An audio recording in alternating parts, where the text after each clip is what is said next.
Hey everyone, how are you all? This is me Khan Rizwani. Welcome back to my channel. So those who are new, welcome back to my channel and please subscribe my channel, hit the bell icon over there. Student, हमने अपने last video में nucleus, ribosomes, endoplasmic reticulum, Golgi apparatus को study करने के बाद full detail में आज हम डिस्कस करेंगे लाइसोसोम्स के बारे में।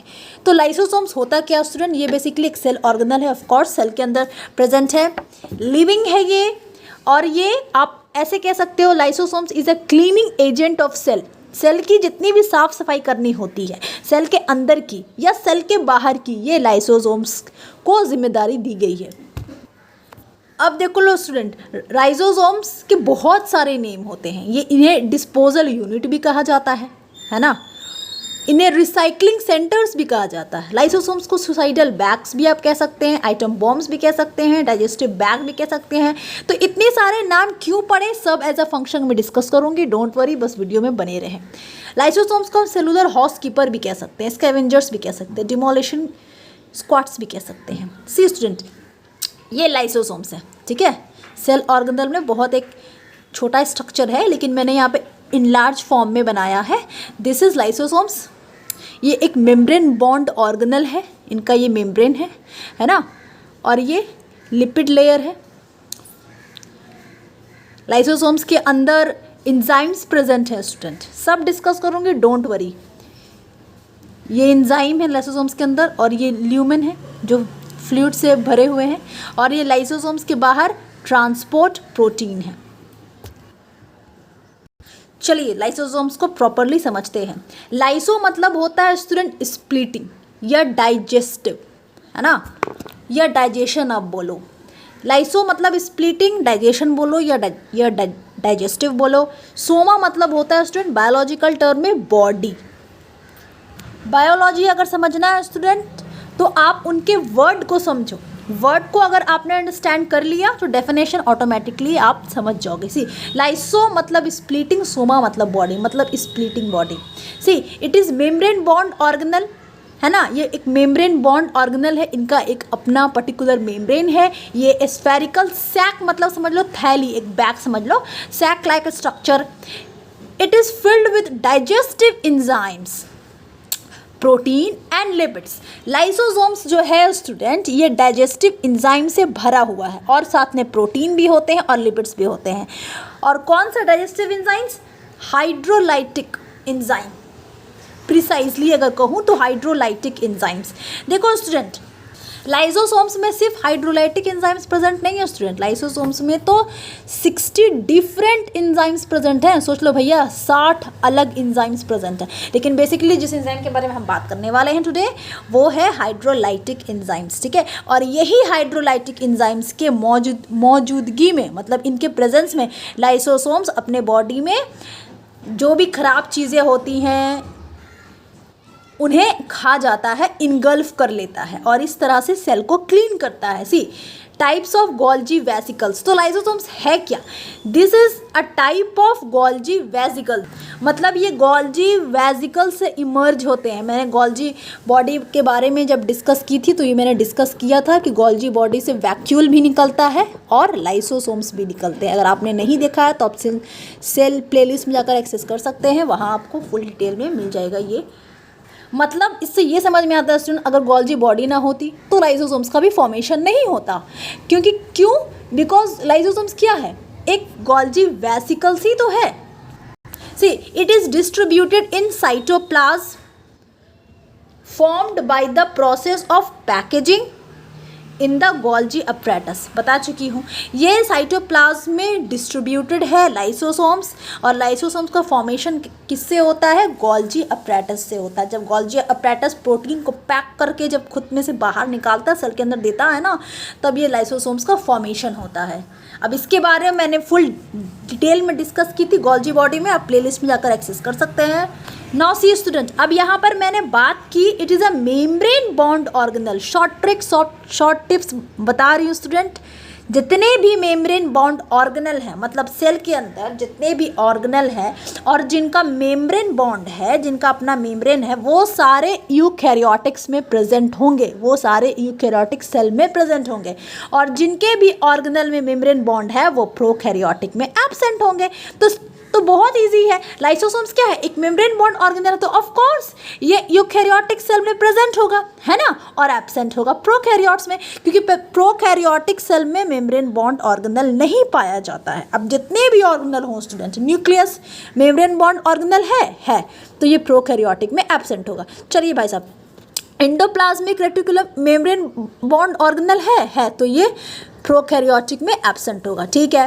राइबोसोम्स मेम्ब्रेन बॉन्ड ऑर्गेनेल है, नहीं, तो ये प्रोकैरियोटिक में प्रेजेंट होगा। Golgi body membrane bound organelle है, ऑफ कोर्स, तो ये प्रोकैरियोटिक में एब्सेंट होगा। इन शॉर्ट समझ लो, प्रोकैरियोटिक में मेम्ब्रेन बॉन्ड ऑर्गेनेल एब्सेंट होता है। सी, और प्रोकैरियोटिक्स का अपोजिट यूकैरियोटिक्स, तो यूकैरियोटिक्स में प्रेजेंट होंगे। It is present in eukaryotic animal cell except, इसमें भी एक्सेप्शन है, मैमेलियन आरबीसी और कुछ फंगी में, जिससे ईस्ट में। रेड ब्लड सेल में लाइसोसोम्स नहीं होते हैं, रेड ब्लड सेल में लाइसोसोम्स नहीं होते हैं। रेड ब्लड सेल्स में न्यूक्लियस भी नहीं होते हैं स्टूडेंट, और रेड ब्लड सेल में गोल्जी बॉडी भी नहीं होते हैं।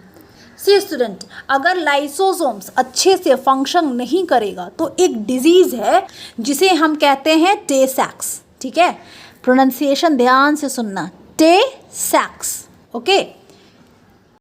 See, if lysosomes do not function properly, a disease called Tay-Sachs can occur in which accumulation मतलब जम जाना, of lipids occur in the brain cell of human which lead to the mental retardation. अगर lysosomes properly आपके cell में function नहीं कर रहा है तो एक Tay-Sachs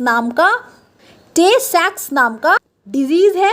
ये डिजीज़ क्या होता है, हमारे ब्रेन के सेल में चर्बी जम जाती है, एक्यूमुलेशन ऑफ लिपिड्स। लिपिड्स क्या, एक फैट है, एक्यूमुलेशन मतलब जम जाना, हमारे ब्रेन के सेल में चर्बी जम जाती है, जिसके कारण मेंटल रिटार्डेशन हो जाता है, मतलब हमारा ब्रेन प्रॉपरली फंक्शन नहीं होता है, ठीक है।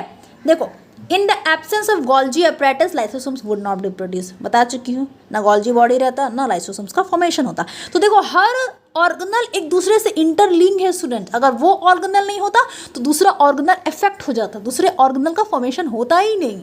इसलिए मैं इसको सीरीज वाइज में आपको पढ़ा रही हूँ। जैसे मैंने न्यूक्लियस पढ़ाया, न्यूक्लियस से अटैच फिर इंडोप्लाज्मिक है वो बताया, इंडोप्लाज्मिक से फिर मैंने आपको राइबोसोम्स बताया, फिर मैंने आपको गोल्जी बॉडी बताया, गोल्जी बॉडी से अब मैं लाइसोसोम्स पे आ गई। अब मेरा नेक्स्ट वीडियो होगा स्टूडेंट वैक्यूल्स पे, क्योंकि ये सारे जो सेल ऑर्गेनल है सब इंटरलिंक्ड है, मतलब एकदम सीरीज चल रही है ना, कहानी बिल्कुल स्टोरी जैसी है स्टूडेंट। ये सी, लाइसोसोम्स की मात्रा उस सेल में ज़्यादा होती है जो डिजीज़ फाइटिंग सेल हैं, जैसे WBC। देखो, लाइसोसोम्स RBC में एब्सेंट होता है, क्योंकि RBC का तो काम ही नहीं होता है डिजीज़ को फाइट करना। RBC रेड ब्लड सेल जिसे हम कहते हैं, उसका काम होता है ऑक्सीजन को सप्लाई करना, तो उसमें लाइसोसोम्स का एब्सेंट है, क्योंकि उसमें कोई लाइसोसोम्स का फंक्शन ही नहीं होता है।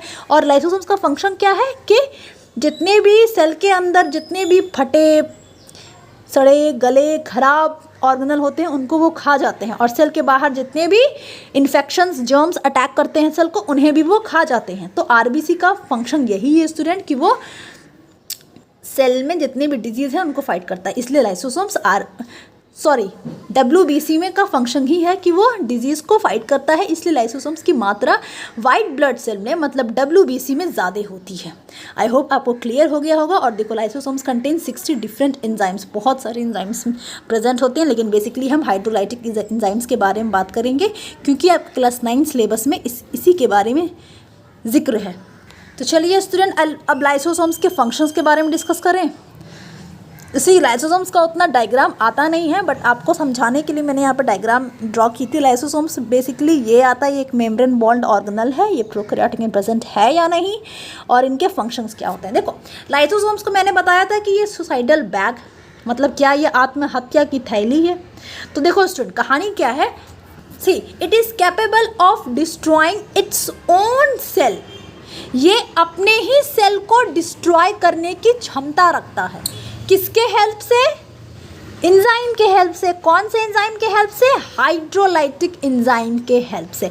और मैंने आपको बता रखा है कि हाइड्रोलाइटिक ही एंजाइम है जो लाइसोसोम्स को हेल्प करता है चीज़ें को, ख़राब चीज़ें को इनगल्फ करना मतलब निगल जाना, उन्हें निगलने में।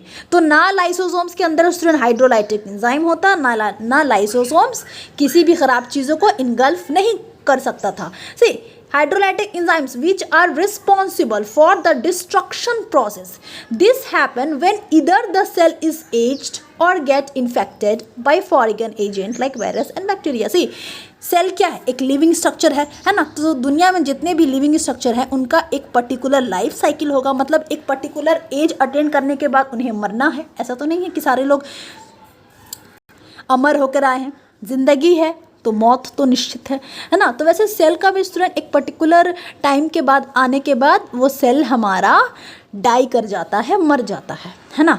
तो अगर सेल हमारा मर जाता है एक पर्टिकुलर एज आने के बाद, या सेल के अंदर कोई भी बाहरी चीज़ें इन्फेक्ट करती है सेल को, जैसे बैक्टीरिया हो गई, वायरस हो गई, तो ये लाइसोसोम्स क्या करता है स्टूडेंट, ये खुद फट जाता, ब्रस्ट कर जाता, ब्लास्ट कर जाता है। हमने बोला था ना, आप सुसाइडल बैग बोलो या एटम बॉम्ब बोलो, है ना, तो ये खुद फट जाता है। जो जैसे ही लाइसोसोम्स फटता है स्टूडेंट, इसके अंदर का जो हाइड्रोलाइटिक एंजाइम है वो पूरे सेल में मौजूद हो जाता है और वो सारी चीज़ों को इनगल्फ कर लेता है, खा जाता है।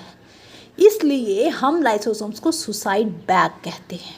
अगर ऐसा नहीं होता तो सेल के अंदर जितनी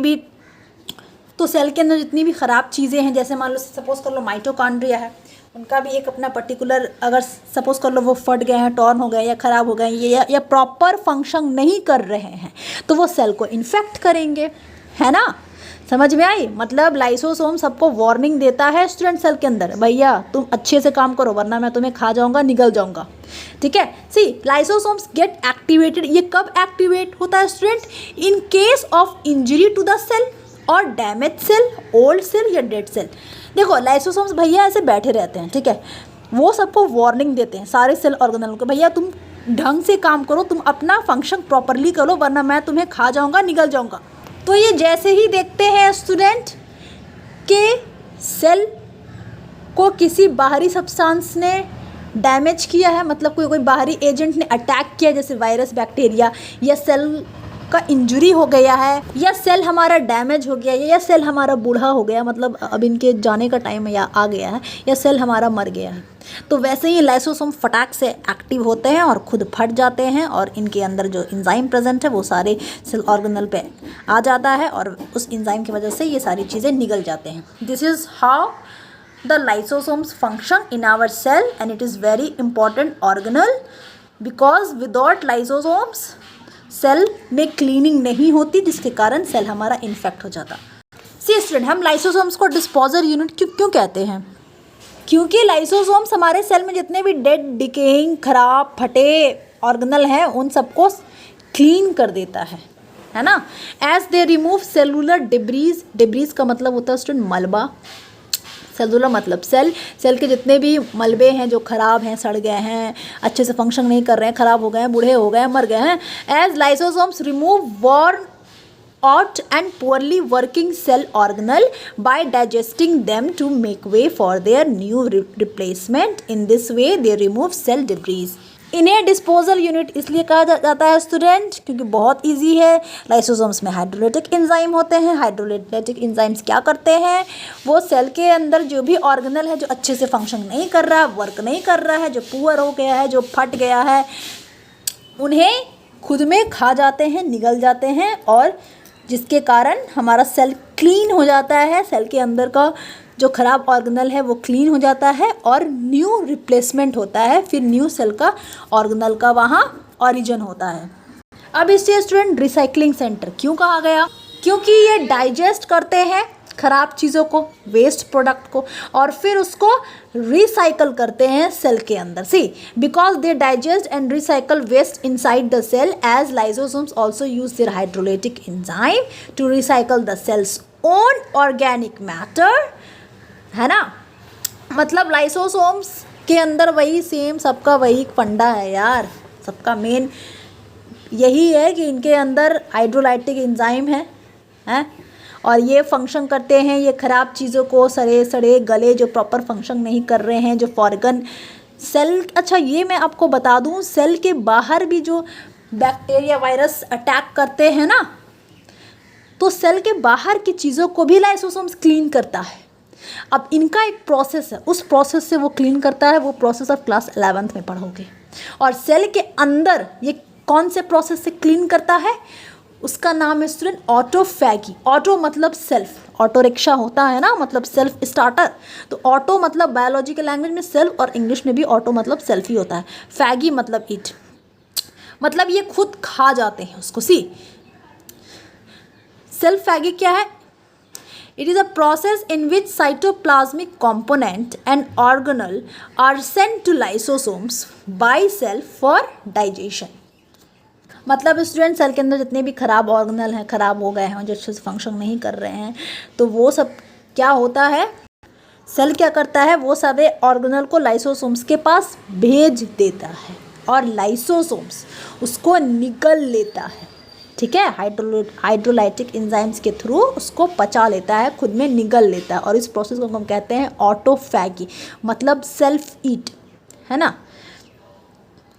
ये वर्ड लाइसोसोम से अटैच है, ऑटोफैगी। सो स्टूडेंट, हमने सुसाइडल बैग क्यों कहते हैं ये डिस्कस कर ली, डिस्पोजल यूनिट क्यों कहते हैं ये भी डिस्कस कर लिया, रिसाइकलिंग सेंटर क्यों कहते हैं ये भी डिस्कस कर लिया, क्योंकि लाइसोसोम्स के अंदर हाइड्रोलाइटिक एंजाइम है, वो उसको इनगल्फ करते हैं ताकि न्यू सेल का ऑरिजिन हो सके, वहाँ पे रिप्लेसमेंट हो सकते, इसलिए रिसाइकलिंग सेंटर रिसाइकल हो सके। अब हम डिस्कस करेंगे स्टूडेंट लाइसोसोम्स को एस्कैवेंजर क्यों कहते हैं। एस्कैवेंजर कहो, हाउसकीपर कहो, डिमोलिशिंग स्क्वाड्स करो, ये तीनों का मतलब एक ही होता है। आपने बायोलॉजी में पढ़ा होगा स्टूडेंट, एस्कैवेंजर्स वो होते हैं, वो एनिमल्स होते हैं या वो ऑर्गेनिज्म होते हैं जो सड़े गले हुए डेड डिकेइंग ऑर्गेनिक मैटर पे फीड करते हैं। तो लाइसोसोम्स भी तो यही करता है ना स्टूडेंट। सेल के अंदर जो भी ऑर्गेनल खराब हो गए हैं, सड़ गए हैं, वॉर्न हो गए हैं, इंजुरी हो गई है, फट गए हैं, अच्छे से फंक्शन नहीं कर रहे हैं, डेड हो गए हैं, उन पे डिके करता है ना, उन पे फीड करता है। See lysosomes are also called as scavengers of the cell because they are capable of removing the cell debris मतलब अगेन बोलूँगी मलबा, having dead and non functioning cell organelle by digesting them. Simply ये समझ लो, lysosomes को एस्कैवेंजर इसलिए कहते हैं, एस्कैवेंजर का मतलब ही होता है डेड डिकेइंग ऑर्गेनिक मैटर पे फीड करना। तो लाइसोसोम्स तो यही करता है, जो भी खराब हो गए हैं, सड़ गए हैं, गल गए हैं, अच्छे से फंक्शन नहीं कर रहे हैं, उन पे वो फीड करता है। किसके through? Again the same, hydrolytic enzyme के थ्रू। आई होप आपको स्टूडेंट ये वीडियो में मज़ा आया होगा, बहुत इंटरेस्टिंग लगा होगा, बहुत नॉलेजेबल वीडियो आपको लगा होगा। तो ऐसे ही स्टूडेंट मेरे वीडियो को लाइक करें, शेयर करें, मेरे चैनल को सब्सक्राइब करें। मैं नेक्स्ट वीडियो बहुत जल्द वैक्यूल के बारे में डिस्कस करूंगी, क्योंकि गोल्जी अपैरेटस लाइसोसोम्स भी इमर्ज करता है, गोल्जी अपैरेटस से लाइसोसोम्स भी निकलते हैं और वैक्यूल्स भी निकलते हैं। तो हमारा नेक्स्ट वीडियो वैक्यूल्स के बारे में होगा। Thank you for watching, God bless you all.